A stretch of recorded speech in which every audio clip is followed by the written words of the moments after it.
Hello students, welcome to Unique Study Circle. ఇప్పుడు మనం paper explanation 61 part 1 explanation చూద్దామండి.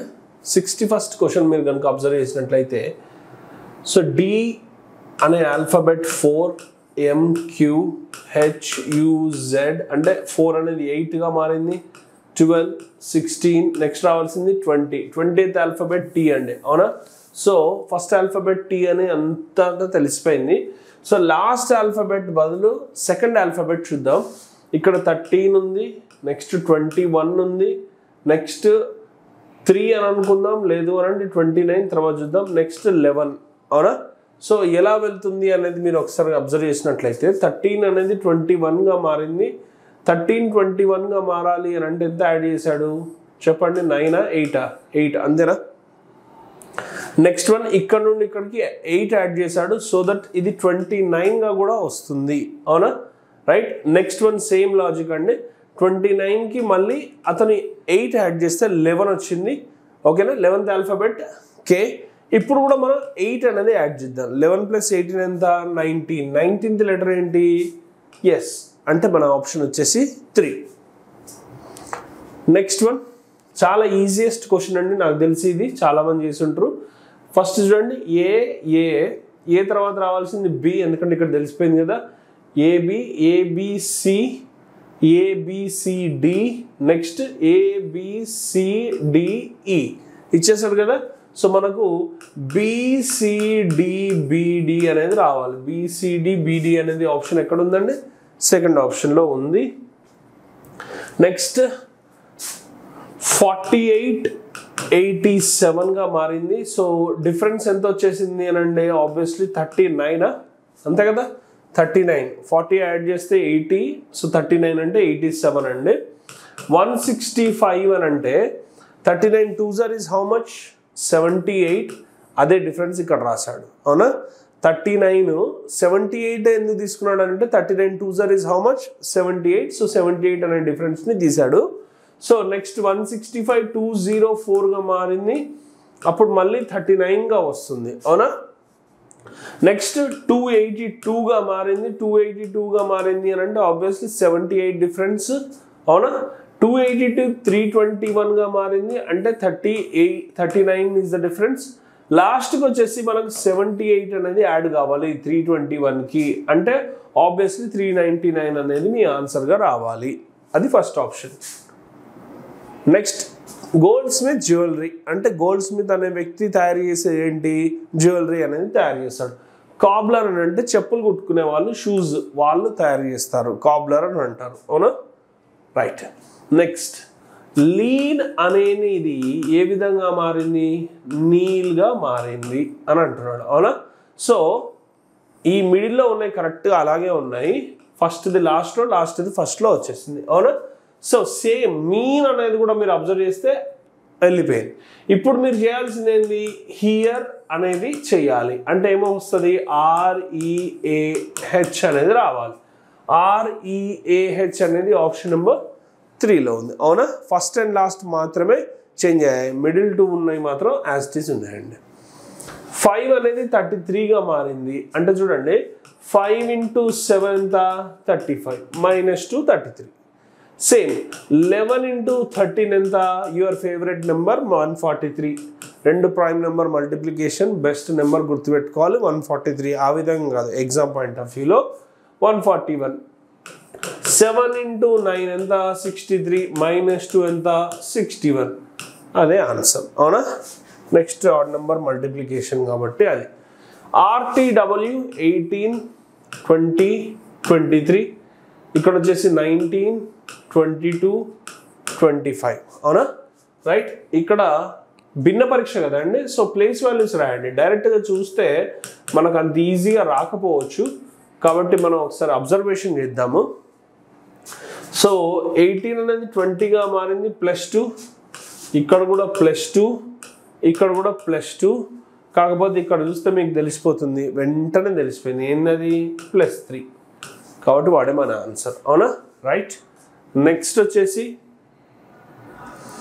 Fan అనేది బ్లేడ్ అంట, ఓకే. రూమ్ అనేది హౌస్, పెడల్ అనేది సైకిల్, చాప్టర్ అనేది బుక్. ఇందులో భిన్న బుక్లో ఇంటగ్రల్ పార్ట్ ఏంటి? చాప్టర్. అంటే బుక్లో మనకు ఒక పార్ట్గా వచ్చేది ఏంటి? చాప్టర్. సైకిల్లో ఇంటగ్రల్ పార్ట్ ఏంటి? పెడల్. అవునా? సైకిల్లో ఉన్న ఒక ఇంటగ్రల్ పార్ట్ ఏంటి? పెడల్. హౌస్లో ఇంటగ్రల్ పార్ట్ ఏంటి? రూమ్. కానీ బ్లేడ్కి ఇంటగ్రల్ పార్ట్ ఫ్యాన్ కాదు, కాబట్టి అదే మన ఆన్సర్. అవునా? రైట్. నెక్స్ట్, సో ఇది పెద్ద నెంబర్ చిన్న నెంబర్గా మారింది అని అంటే డివిజన్ అండి. డివిజన్ చేసుకోండి మీరు ఎప్పుడైనా సరే. సో 281,125 డివైడెడ్ బై 9, ఇవన్నీ డివైడెడ్ బై 9 అవుతున్నాయి. అవునా? కానీ ఇది మాత్రం కాలేదండి, అందుకే మన ఆప్షన్ నెంబర్ 3. ఇది డివిజబుల్ బై 9 అండి. Okay, next one assumption based question అండి. అజంప్షన్ బేస్డ్ క్వశ్చన్ ఏమన్నాడు? Prime Minister is expected to announce an expansion in his ministry shortly, a newspaper report.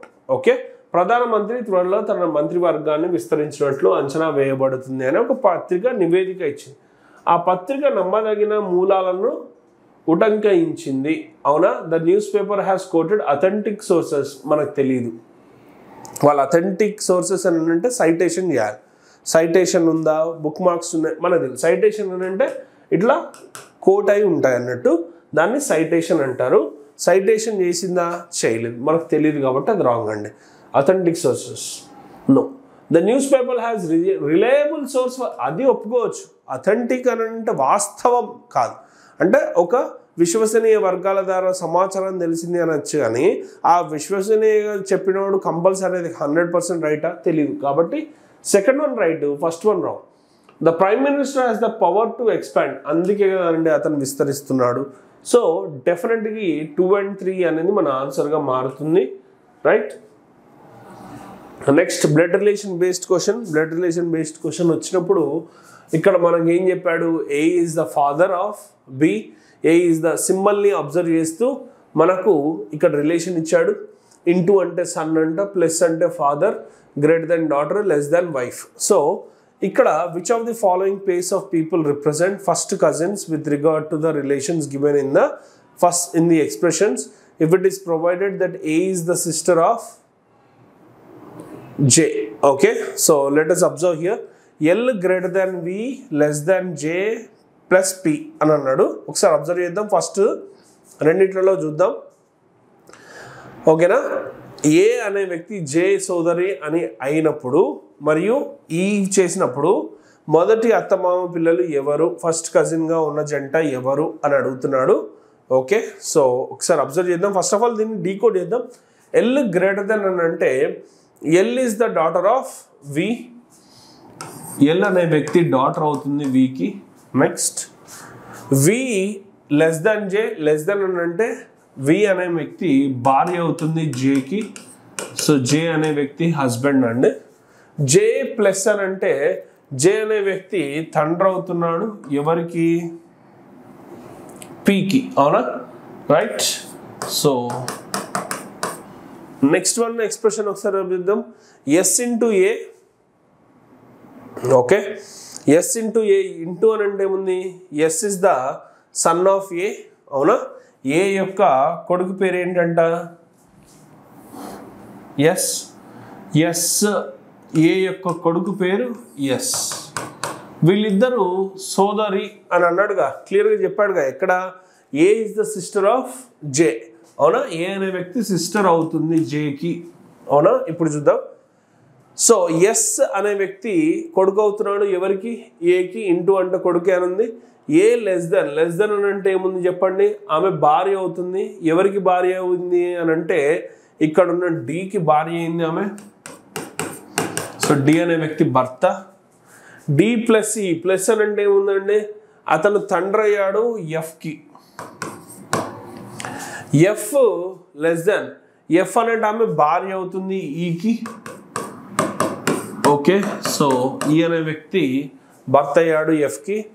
ఈ ప్లస్ కే. ప్లస్ అని అంటే ఈ అనే వ్యక్తి తండ్రి అవుతున్నాడు కేకి. ఓకేనా? కే గురించి మనకు తెలియదు. ఇప్పుడు వీళ్ళలో ఫస్ట్ కజిన్స్ ఎవరు అని అడిగాడు కదా, అంటే క్లియర్గా చూడండి. First cousin with regard L and పిని చూద్దాం. ఎల్ అండ్ పి అనేటోళ్ళు కజిన్స్ కాదు. అవునా? రాంగ్. నెక్స్ట్ వన్ చూడండి, ఎస్ అండ్ కే కూడా కజిన్స్ కారండి. ఎందుకంటే కే అనే వ్యక్తి మేనల్లుడో మేనకొడలో అవుతుంది ఎస్కి. Next S and P, next S and F. ఈ రెండింటిలో మీరు అబ్జర్వ్ చేసినట్లయితే ఎస్ అండ్ ఎఫ్ అనేటోళ్ళు ఏమైంది, అన్న చెల్లెలు లేరు కాబట్టి ఇది కూడా రాంగ్. సో ఆన్సర్ ఏమైంది, ఎస్ అండ్ పి అనేది మన ఆన్సర్, అవునా. నెక్స్ట్ వన్ క్వశ్చన్ చూద్దామండి. 72 క్వశ్చన్ ఒకసారి మీరు అబ్జర్వ్ చేసినట్లయితే ఎఫ్ ఇంటూ ఆర్ అన్నాడు. ఫస్ట్ అయితే సాల్వ్ చేద్దాం. ఇంటూ అని అంటే F is the son of R. So R యొక్క కుమారుడి పేరు ఏంటండి, ఎఫ్, అవునా, right. R less than S, less than అని అంటే ఏముంది, ఆర్ అనే వ్యక్తి భార్య అవుతుంది ఎవరికి అని అంటే ఇక్కడ ఎస్కి. సో ఎస్ అనే వ్యక్తి భర్త ఆర్కి. ఎస్ క్వశ్చన్ మార్క్ ఎం, అవునా, రైట్. అంటే ఇప్పుడు క్వశ్చన్ మార్క్ ప్లేస్లో ఏది వస్తే గ్రాండ్ మదర్ ఆఫ్ ఎఫ్, అవునా. సో జాగ్రత్త, what will come in the question mark if it is provided M is the grand mother of F అని అంటే ఎం గ్రాండ్ మదర్ కావాలి అని అంటే ఏది రావాలి అనేది అక్కడ పాయింట్ అండి, ఓకేనా.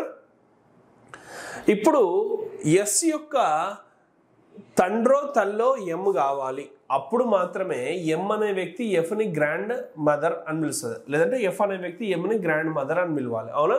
సో జాగ్రత్తగా వినండి, గ్రాండ్ మదర్ కావాలి, ఓకేనా, ఎఫ్కి. అంటే ఎస్ యొక్క తల్లి ఎంగా రావాలి అంటే ఆబ్వియస్లీ ఇంటూ అనే సింబల్ వస్తేనే అది అవుతుంది, అవునా. సో జాగ్రత్త వినండి.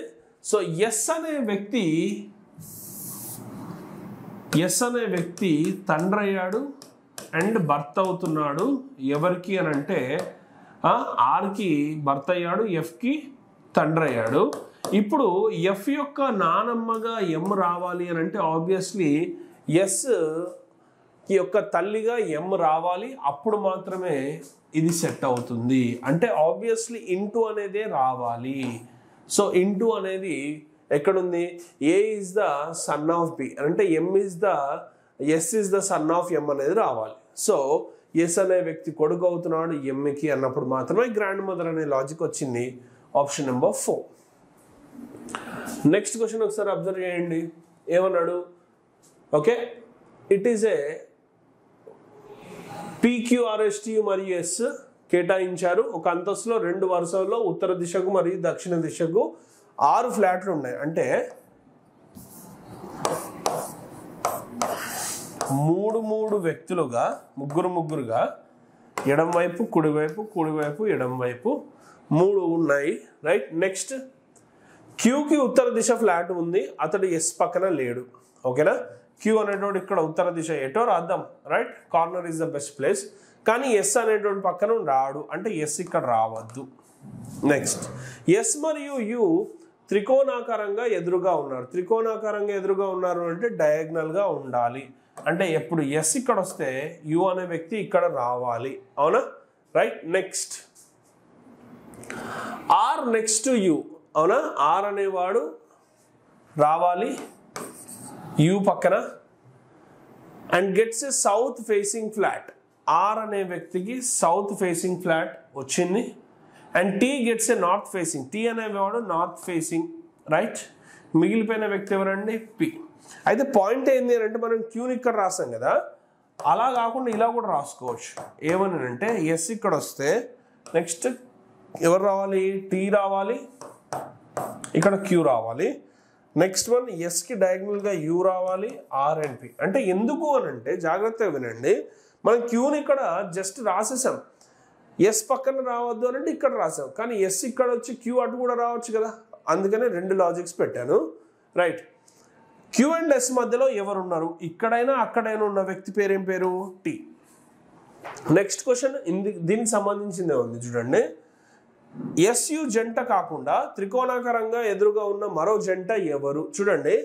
ఎస్యు కాకుండా త్రికోణాకారంగా ఉన్న వ్యక్తులు ఎవరు, P and Q, Q or P రెండు ఒకటే, ఓకేనా, రైట్. నెక్స్ట్ క్వశ్చన్ చూడండి. యా, వీళ్ళందరూ ఒక క్యూలో నిల్చున్నారు, 7 మంది అదే పద్ధతిలో నిల్చున్నారు, ఇన్ దట్ ఆర్డర్. క్లియర్గా చెప్పాడండి. ఆ క్యూలో నిలబడి ఉన్నారు. ప్రతి ఒక్కరు వేరు వేరు టోపీలు ధరించారు. Violet, indigo, blue, green, yellow, orange, red. Okay, D ఎదురు చూస్తే మొత్తం అందరూ ఎదురెదురుగా నిల్చున్నారా లేదంటే ఒక క్యూలో పద్ధతిలో నిల్చున్నారు కదా. So A B C D E F G అందరూ ఒక క్యూ పద్ధతిలో నిల్చున్నారు అదే వరుసలో. అవునా, ఎలా ఉన్నారు అని అంటే D is able to see in front of him green, blue. అవునా, సో ఇప్పుడు జాగ్రత్తగా వినండి. అతని ముందు గ్రీన్ అండ్ బ్లూ కనబడుతుంది కానీ వైలెట్ కనబడడానికి వీలు లేదు. అంటే ఏబిసిలకు గ్రీన్, బ్లూ వస్తుంది కానీ వైలెట్ అనేది రావడానికి వీలు లేదు. నాకు ఎవరికి వస్తుందో తెలియదు, ఏకి వస్తుందో బీకి తెలియదు కదా, అందుకని పక్కకు రాశాను. Next one, D is able, ఇది అయిపోయింది కదా. E can see violet and yellow but not red. Okay, E అనే వ్యక్తి వైలెట్ అండ్ ఎల్లో చూస్తాడు కానీ రెడ్ అనేది చూడడు. ఓకే, మంచిది. ఈ can see violet and yellow but not red. G can see caps of all colours other than G అనేటానికి orange మాత్రమే కనబడదు, మిగతా అని కనబడతాయి అని అంటే జీ అనేటానికి ఆరెంజ్ వస్తుంది. అంతేనా, ఆరెంజ్ చూడడు మిగతా కలర్స్ని చూస్తాడు అని అంటే జీ ఆబ్వియస్లీ వన్ క్యాప్ అయి ఉండాలి. రైటా. Next, so if E is wearing indigo colour, E అనేవాడు ఇండిగో వేసాడు అని అనుకుందాము. రైట్, ఇప్పుడు then what is the colour of the cap 1/f? మీకు ఈజీగా చెప్తా వినండి. ఈ అనేటోడు వైలెట్, ఎల్లో చూస్తాడు కానీ రెడ్ని చూడాడు. చూడండి, వాడు ఎదురుగా ఉన్న వాళ్ళందరిని చూడగలుగుతాడు. అవునా, సో వాళ్ళందరిని చూడగలుగుతాడు అని అంటే మన ఉద్దేశం ఏంటి? ఇప్పుడు పాయింట్ ఓకే, ఇక్కడ డీకి ముందట ఉన్న వాళ్ళు గ్రీన్, బ్లూ వస్తారు. వీళ్ళు గ్రీన్ కావచ్చు, బ్లూ కావచ్చు, గ్రీన్, బ్లూ, గ్రీన్, బ్లూ. అవునా, రైట్. ఇంకో పాయింట్ ఏంటి అని అంటే వాయిలెట్ని చూడొద్దు అని అంటే, వాయిలెట్ని చూడొద్దు అని అంటే అయితే ఎఫ్కి రావాలి లేదంటే డీకే రావాలి. సో వాయిలెట్ వాడికే ఉంటుంది. ఇప్పుడు ఈ పాయింట్ ఆఫ్ వ్యూలో వాయిలెట్ని చూస్తాడు అని ఉంది కాబట్టి నేను ఇక్కడ వాయిలెట్ని రాశాను కాబట్టి సరిపోయింది. ఒకవేళ నేను ఎఫ్కి వాయిలెట్ రాస్తున్నట్లయితే ఈ అనే వ్యక్తి వాయిలెట్ని చూడలేడు కదా. అదా ఆలోచించండి. ఎఫ్ అనే వ్యక్తికి రెడ్ రావాలి. ఎందుకు అని అంటే క్లియర్ లాజిక్ చూడండి. ఈ అనే వ్యక్తి రెడ్ని చూడలేడు, వాయిలెట్ అండ్ ఎల్లోని చూడగలుగుతాడు. వాయిలెట్ అండ్ ఎల్లోని చూడగలుగుతాడు అంటే వాయిలెట్ ఇక్కడ ఉంది, ఎల్లో మళ్ళీ ఈ ముగ్గురులో ఎవరికి ఉంటుందో మనకు క్లారిటీ అనేది ఇవ్వలేదు. క్వశ్చన్ దేని మీద అడిగాడు? ఎఫ్ అనే వ్యక్తికి ఏ కలర్ టోపీ ఉంది? రెడ్. అదే మన answer. Next one, all cars are black.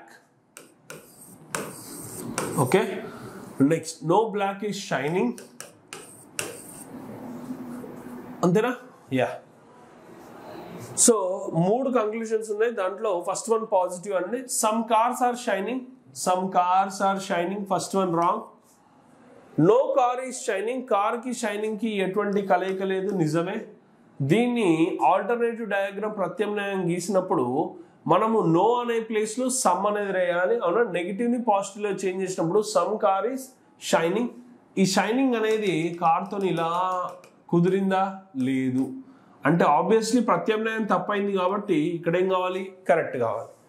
Next one చూడండి. నో షైనింగ్ ఈస్ కార్ అన్నాడు. షైనింగ్కి కార్కి ఎటువంటి కలయిక లేదు, నిజమే. దీన్ని యొక్క ఆల్టర్నేటివ్ గీస్తే సమ్ షైనింగ్ ఈస్ కార్ అవుతుంది. జాగ్రత్తగా వినండి. ఈ సమ్ షైనింగ్ ఈస్ కార్ అనేది ఇక్కడ రాంగ్ అయింది కాబట్టి ఇక్కడ ఏం కావాలి? రైట్ కావాలి. అవునా, సో మీరు కనుక అబ్జర్వ్ చేస్తే ఇక్కడ 1 and 3 ఎలా ఉన్నాయి? కాంప్లిమెంటరీ పేర్స్గా ఉన్నాయి, అంటే ఐదర్ ఆర్ వచ్చే విధంగా ఉన్నాయి. Some, no, shining, shining, cars, cars. కానీ పాయింట్ ఏంటి అని అంటే నీ ఆల్టర్నేటివ్ డయాగ్రామ్ ఎప్పుడైతే ఫాల్స్ అవుతుందో కంపల్సరీ నీకు ఐదర్ ఆర్ అనే కేసు రాదు, కాంప్లిమెంటరీ జతలు ఉన్నప్పటికీ. అవునా, కాబట్టి ఇక్కడ ఆన్సర్ కేవలం 2 మరియు 3, అది ఆప్షన్ నెంబర్ రైట్ 2లో ఉంది. ఓకే, నెక్స్ట్ క్వశ్చన్ ఒకసారి ఇక్కడ అబ్జర్వ్ చేయండి. మొత్తం 5 అంతస్తులు ఉన్నాయండి, 5 డిఫరెంట్ ప్రొఫెషనల్స్ ఉన్నారు. ఓకే, సో మనం ఎప్పుడైనా అంతస్తుల గురించి రాసినప్పుడు మనం ఇలాగే ఆలోచించాలి. అవునా, రైట్. సో ఏమన్నాడు? ప్రొఫెసర్ తన ఐఏఎస్ స్నేహితుడిని కలవడానికి పైకెక్కాలి. సో ప్రొఫెసర్ అనే వ్యక్తి పైకెక్కాలి. ఎవరిని కలవాలంటే తన స్నేహితుడిని కలవాలంటే.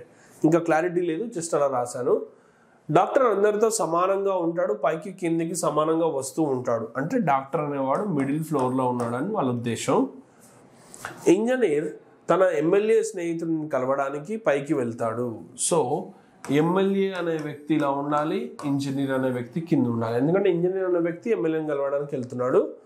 ఆ ఎమ్మెల్యేకి పై అంతస్తులో ప్రొఫెసర్ స్నేహితుడు ఉంటాడు. జాగ్రత్త వినండి, ప్రొఫెసర్ ఉంటాడు కాదు, ప్రొఫెసర్ వాళ్ళ స్నేహితుడు. ప్రొఫెసర్ వాళ్ళ స్నేహితుడు ఎవరు?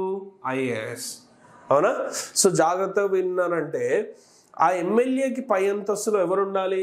ఐఏఎస్ ఆఫీసర్ ఉండాలి. సో జాగ్రత్తగా అబ్జర్వ్ చేస్తే ఇక్కడ ఐఏఎస్ వస్తాడు, ఇక్కడ ఎమ్మెల్యే వస్తాడు. అవునా?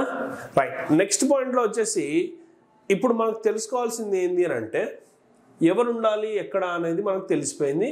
అవునా? From the ground floor to the top floor what is the order అని అడిగినప్పుడు మనకు engineer, professor, doctor, IAS officer. First option చూడండి, ఆఫీసర్, ఇంజనీర్, ప్రొఫెసర్. ఇక్కడలో ఎవరు వస్తారో మనకు తెలియదు కదా. సో ఇక్కడ మనం ఇంజనీర్ రాయాలా, ప్రొఫెసర్ రాయాలి అని అంటే సరే చూద్దాం, ఇలా రాసుకుందాం. అవునా? రైట్. నెక్స్ట్ మీరు అబ్జర్వ్ చేసినట్లయితే ఆప్షన్స్ ప్రకారం చూస్తే engineer, professor, doctor, IAS officer fourth లేడు కదా, ఫిఫ్త్లో ఉన్నాడు కదా. సో కంపల్సరీ ఐఏఎస్ ఆఫీసర్ అనే వ్యక్తి టాప్ నుండి బాటమ్ వచ్చినప్పుడు ఎవరు ఉండాలి? IAS officer. అవునా? ఇంజనీర్, డాక్టర్, ప్రొఫెసర్, ఎమ్మెల్యే అని అంటున్నాడు. సెకండ్ వన్ చూడండి, ప్రొఫెసర్, ఇంజనీర్, డాక్టర్. అంటే ఇక్కడ ప్రొఫెసర్ రావాలి, ఇక్కడ ఇంజనీర్ రావాలి, ఇక్కడ ప్రొఫెసర్. అవునా? So doctor, IAS officer and MLA అని అంటున్నాడు. సో ఇది ఆప్షన్ కరెక్ట్, కాకపోతే ఇవి రెండు ఇంటర్చేంజ్ అవుతాయి, అదొక్కటి అబ్జర్వ్ చేసుకోండి. అవునా? రైట్. సో మన ఆన్సర్ వచ్చేసి ఆప్షన్ నెంబర్ 2 అని ఉంది, బట్ ఇంటర్చేంజ్. ఎందుకంటే ఎమ్మెల్యే పైన ప్రొఫెసర్ యొక్క స్నేహితుడు ఉండాలని క్లియర్గా అన్నాడు. సో అందరికన్నా టాప్ ఫ్లోర్లో మనకు ఐఏఎస్ అనే వ్యక్తే వస్తాడు. ఓకేనా? Next one. Yeah, next one వచ్చేసి మనకు ఇక్కడ కండిషన్స్తోని ఒక డెసిషన్ మేకింగ్ క్వశ్చన్ ఇచ్చాడు. సో ఆ కండిషన్స్తోని డెసిషన్ మేకింగ్ క్వశ్చన్స్ రాద్దాము. ఫస్ట్ ఆఫ్ ఆల్ మనకు చెప్పిన ఇన్ఫర్మేషన్ ప్రకారం at least 30 years and not more than 35 years అన్నాడు. ఓకే, చాలా ఎక్కువ డేటా ఉంది కదా. సో యా, మనము ఒక పేజ్ని యాడ్ చేద్దాం సో దట్ మనకు క్లారిటీగా తెలిసిపోతుంటుంది కండిషన్స్ ఏంటివి and moreover sub conditions లేదా మినహాయింపులు. 30 years and not more than 35 years 1/3/2012. Okay, minimum 30 ఉండాలి, 35 years ఎప్పటికి 1/3/2012కి. అవునా? ఇది కండిషన్ నెంబర్ 1. కండిషన్ నెంబర్ 2 ఏమన్నాడు? 60% ఇన్ గ్రాడ్యుయేషన్. కండిషన్ నెంబర్ 3లో 65% in the post graduation degree or diploma of personnel management లేదా HR. First of all ఇది 60. ఓకేనా? Minimum 60% ఉండాలి ఎందులో? గ్రాడ్యుయేషన్లో. నెక్స్ట్ మినిమం 65% ఉండాలి. అవునా? ఎందులో? డిగ్రీయో అదే పీజీయో, వాళ్ళ ఉద్దేశం అదే అండి, పీజీ డిగ్రీ ఆర్ డిప్లొమాలో. ఓకేనా? సో అందులో 65% ఉండాలి. అందులో కూడా ఒక పర్టికులర్ చెప్పాడు, 65% in the PG degree or diploma. అవునా? ఇన్ పర్సనల్ మేనేజ్మెంట్ లేదా హెచ్ఆర్లో. ఓకే, పర్సనల్ మేనేజ్మెంట్ ఆర్ హెచ్ఆర్లో వానికి 65% ఉండాలి. నెక్స్ట్ వన్, ఫోర్త్ వన్ చూడండి, ఎక్స్పీరియన్స్. అంటే ఎందులో? పర్సనల్ ఆర్ హెచ్ఆర్ డిపార్ట్మెంట్లో, ఆర్గనైజేషన్లో కనీసం 5 సంవత్సరాలు, at least 5 years. So minimum 5 years experience ఉండాలండి. ఎక్కడ? Same personal or HR experience ఉండాలి అని అంటున్నాడు. నెక్స్ట్ ఓకేనా. లాస్ట్ 50% సెలక్షన్ ప్రొసీజర్లో ఉండాలి. మినిమం 50% సెలక్షన్ ప్రొసీజర్లో ఉండాలి. సో ఇది మన ఇచ్చిన బేసిక్ డేటా అండి డెసిషన్ తీసుకోవడానికి. అయితే ప్రతి ఒక్కరూ ఈ డేటాను సాటిస్ఫై చేస్తారని రూల్ ఏం లేదు కాబట్టి కొన్ని సబ్ కండిషన్స్ కూడా మనకు ఇస్తాడు. సబ్ కండిషన్స్ ఇచ్చినప్పుడు మీరు గమనించినట్లయితే ఏమని చెప్పాడు, 2 above అంటే సెకండ్ దానికి. సెకండ్ది మనకు ఉన్న సబ్ కండిషన్ ఏంటి, గ్రాడ్యుయేషన్లో 60% లేనప్పుడు ఏం చేయాలి అని అడుగుతున్నాడు, అవునా. At least 55% in graduation in any discipline and 70% in the post graduation degree diploma in personal management, case to be referred to the GM and HR. Okay, అంటే ఇప్పుడు ఇది ఏంటి అని అంటే ఇక్కడ ఏం చెప్పాడు అంటే కండిషన్ సబ్ కండిషన్ ఏం చెప్తున్నాడు, మినహాయింపు ఎంత చెప్తున్నాడు అంటే కనీసం 55% రావాలి గ్రాడ్యుయేషన్లో, ఓకేనా. అలాగే కనీసం 70% రావాలి ఎందులో, పీజీ డిప్లొమానో పీజీ డిగ్రీలను, అవునా, పీజీ డిప్లొమానో పర్సనల్నో హెచ్ఆర్కో చేసినట్లయితే, అవునా, పీజీలో వచ్చినట్లయితే ఆ పీజీలో వచ్చినప్పుడు ఎవరి దగ్గరికి పిలిపియాలి, హెచ్ఆర్ దగ్గరికి పిలిపియాలి. జిఎం హెచ్ఆర్ అన్నాడు కదా, జనరల్ మేనేజర్ ఆఫ్ హెచ్ఆర్ డిపార్ట్మెంట్కి పంపించాలి. మనం జస్ట్ రిఫరెన్స్ చేయాలి అంతే. నెక్స్ట్ 4th one చూడండి, 4th oneకి ఇచ్చాడు. 4th కండిషన్కి మనకు మినహాయింపు అనేది వర్తించింది. అంటే 5 సంవత్సరాల పని అనుభవం లేనప్పుడు అతనికి మనం చేయవలసినది ఏంటి అని అంటే, okay, at least 4 out of which at least 2 years as a deputy manager HR, అవునా. అతనికి ఏమన్నాడు, 5 సంవత్సరాలు లేకపోతే 4 years ఉండాలి, అందులో మళ్ళీ 2 సంవత్సరాలు డెప్యూటీ మేనేజర్ హెచ్ఆర్గా చేసినట్లయితే అతన్ని ప్రెసిడెంట్ దగ్గరకు పంపించాలి. చూడండి జాగ్రత్తగా, 5 ఏళ్ళు లేదు కానీ ఎన్ని ఏళ్ళు ఉండాలి, 4 years ఉండాలి. అందులో కూడా మళ్ళీ దీంట్లో కూడా ఒక చిన్న లిటిగేషన్ పెట్టాడు, కనీసం 2 years కనుక నువ్వు హెచ్ఆర్లో పనిచేసినట్లయితే నిన్ను అప్పుడు ప్రెసిడెంట్ దగ్గరికి పంపించమంటున్నాడు, అవునా, హెచ్ఆర్ ప్రెసిడెంట్. చూడండి, qualification experience of at least 4 years out of which 2 years as a deputy manager of HR. Deputy manager of హెచ్ఆర్గా నువ్వు పనిచేసినట్లయితే, హెచ్ఆర్ డెప్యూటీ మేనేజర్గా పనిచేసినట్లయితే నిన్ను హెచ్ఆర్ ప్రెసిడెంట్ దగ్గరికి పంపించమంటున్నాడు. సో ఇవి కండిషన్స్ ఒకసారి జాగ్రత్తగా అబ్జర్వ్ చేయండి. ఏజ్ 30 నుండి 35 ఉండాలి 2012 వరకు, 60% రావాలి అతనికి డిగ్రీలో, పీజీ గ్రాడ్యుయేషనో డిప్లొమాలలో, పీజీ డిప్లొమాలు కూడా ఉంటాయి, అందులో 65% రావాలి. కానీ దాంట్లో ఒక బ్రాండ్ చెప్పాడు, హెచ్ఆర్ పర్సనల్ మేనేజ్మెంట్ అనే రెండిట్లలో, అవునా, అంటే రెండిట్లలో ఏదో ఒకటి. 5 ఏళ్ళు పర్సనల్ మేనేజ్మెంట్ హెచ్ఆర్లను ఎక్స్పీరియన్స్ ఉండాలి. సెలక్షన్లో కూడా మళ్ళీ అందరూ ఇది సాధిస్తారని రూల్ లేదు కాబట్టి ఇక్కడికి తీసుకొచ్చాడు. మినహాయింపులు 55% గ్రాడ్యుయేషన్లో రావాలి, 70% అతనికి పీజీ డిప్లొమానో పీజీ దాంట్లోనో కంపల్సరీ వచ్చినట్లయితే అతన్ని హెచ్ఆర్ దగ్గరకు పంపించండి జనరల్ మేనేజర్కి. ఇక్కడికి వచ్చేసరికి ఏమైంది అని అంటే 5 ఏళ్ళ ఎక్స్పీరియన్స్ లేకపోతే 4 ఏళ్ళ ఎక్స్పీరియన్స్తో సరిపెట్టుకో, కానీ ఆ 4 ఏళ్లలో కూడా 2 ఏళ్ళు కంపల్సరీ నువ్వు డెప్యూటీ మేనేజర్ హెచ్ఆర్గా పనిచేసి ఉండాలి, అప్పుడు నిన్ను ప్రెసిడెంట్ దగ్గరకు పంపించమన్నాడు. దీన్ని ఆధారం చేసుకొని ఇప్పుడు మనం ఏం చేద్దాము అని అంటే, దీన్ని ఆధారం చేసుకొని మనం క్వశ్చన్స్ అనేటివి డ్రా చేద్దాము. Okay right. 78th క్వశ్చన్ చూడండి. అశోక్ 1980లో పుట్టాడు, 2012కి అతని ఏజ్ ఎంత అయి ఉంటుంది, ఆబ్వియస్లీ 32 ఉంటుందా, ఓకే 30 అబోవ్ ఉందిగా, వదిలేసేయండి చాలు. So age okay. Next, he has been working in the personal department of an organization for the past 4 years after completing his post-graduation degree in personal management with 67% marks. ఓకేనా, జాగ్రత్తగా వినండి. ఇక్కడ అతనికి 65% in diploma వచ్చినాయి ఆ మేనేజ్మెంట్లో, అవునా. Graduation గురించి ఇంకా మనకి ఏం చెప్పలేదు, ఎందుకనంటే he has been working in the personal department of an organization for the past 4 years completing his post graduation, avuna. Out of his entire experience he has been working for the past 2 years as a deputy manager HR. చూడండి, మనకు కావాల్సిన 5 ఏళ్ళ experience అతని దగ్గర ఉందా? లేదు. 4 ఏళ్ళు ఉందా? ఉంది. అందులో 2 సంవత్సరాలు ఉన్నాయా? మినహాయింపులో వర్తించాడు కదా అతను. ఓకే, నెక్స్ట్ చూడండి. He has secured 62% marks in the graduation and 58 in the selection. 60 కావాలి మనకు గ్రాడ్యుయేషన్లో, అతనికి 62 వచ్చాయి. 50 కావాలి మనకు సెలక్షన్లో, అతనికి 58 వచ్చాయి. సో ఇతన్ని ప్రెసిడెంట్ దగ్గరికి పంపించాలి అనేది మన ఆన్సర్ అండి. ప్రెసిడెంట్ దగ్గరికి పంపించాలి అని అంటే ఆప్షన్ నెంబర్ 3 అనేది మన ఆన్సర్ ఇక్కడ. అవునా? రైట్. నెక్స్ట్ క్వశ్చన్ ఒకసారి అబ్జర్వ్ చేయండి.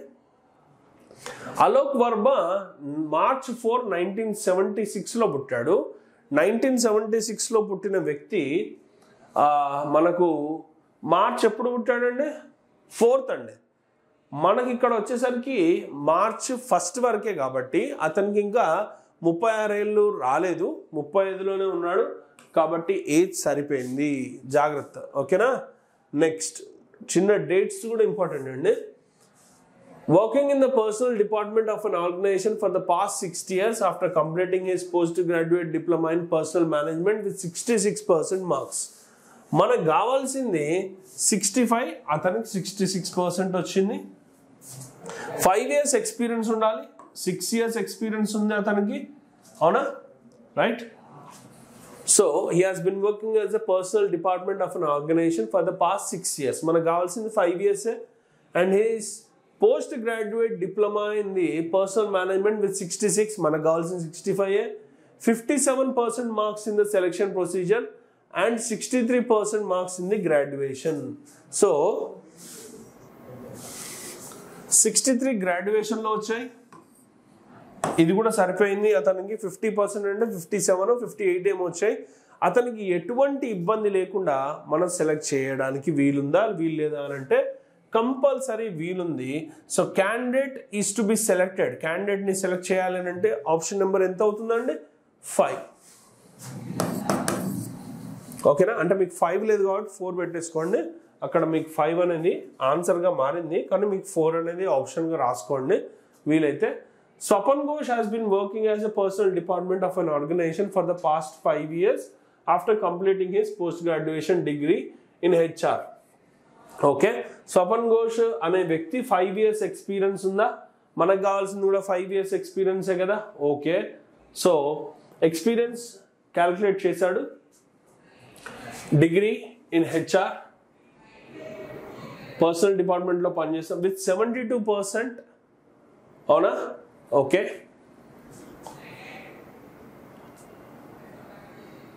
పోస్ట్ గ్రాడ్యుయేషన్ డిగ్రీలో 72% వచ్చింది అండి అతనికి. ఇగో ఇక్కడ రాద్దాం, ఇటు సైడ్ రాద్దాం. లాస్ట్ క్వశ్చన్ ఇటు సైడ్ రాస్తా, కొద్దిగా గ్యాప్ ఉంది. సో అతనికి 72% వచ్చిందనంట. ఓకే, సో మనకు కావాల్సిన 65%.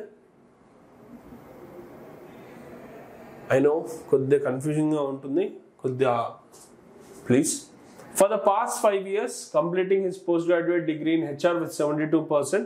సో హ్యాపీగా అతనికి 5 years ఎక్స్పీరియన్స్ ఉందా? ఉంది. Okay, next he has secured 58%. Okay, 58% ఉంది. 5 years ఎక్స్పీరియన్స్ కూడా అతనికి 5 years ఉందా? Yeah, 5 years after completing his post graduation diploma. Okay, he was born on May 12, 1977. Okay, 1977 to 2012, 1977 to 2012 అనేది మనం క్యాల్కులేట్ చేసినప్పుడు ఒక్కసారి మీరు అబ్జర్వ్ చేయండి. 1977 to 2012 అని అంటే ఇక్కడ 380 అయిపోయిందా? సో 35. అవునా? సో యా, కానీ అతనికి గ్రాడ్యుయేషన్లో ఎన్ని మార్కులు వచ్చాయి? 56% వచ్చింది. 56% వచ్చింది. ప్రాబ్లం ఏంటి అని అంటే మనకు 60% కావాలి. ఇప్పుడు మనం ఏం చేయాలి? మినహాయింపులో చెక్ చేస్తే 55% గ్రాడ్యుయేట్, అతనికి 56 వచ్చింది. 70% పీజీ, 72% వచ్చింది. కావాలంటే చూసుకోండి. మనకు కావాల్సింది 60% కదా, అతనికి 56 వచ్చింది. మినహాయింపులో ఏం చెప్పాడు? 55 రావాలి, 56 వచ్చినాయి. అండ్ మోర్ ఓవర్ 72% పీజీ డిప్లొమాలో వచ్చాయి, మనకు కావాల్సింది 70. సో అతన్ని ఇప్పుడు మనం కంపల్సరీ ఎక్కడికి పంపించాలి అని అంటే ఆ GMHR దగ్గరికి పంపించాలి. GMHR అనే ఆప్షన్ ఎక్కడుంది? 4th ఆప్షన్లో ఉంది, అవునా? సో మీ ఆన్సర్ కూడా ఇక్కడ వచ్చేసరికి ఏమవుతుంది? 4, అవునా? ఇంతకుముందు క్వశ్చన్లో నాకు తెలుసు మీకు 5 ఆప్షన్స్ ఉండవు, నాకు తెలుసు. కాకపోతే ఇక్కడ 5 డిఫరెంట్ ఆన్సర్స్ ఇచ్చాడు కాబట్టి 5 అని ఇచ్చాడు, ఓకేనా? So don't worry. ఒకటి 3 వస్తుంది, అవునా? ఇంకోటి 5 వస్తుంది. 5 అనేది 4 అనుకోండి, మీకు ఆన్సర్ వస్తే చాలు. ఇది 4 అయింది. So this is all about this paper. I hope you understood. Thank you. Will meet up in the next explanation.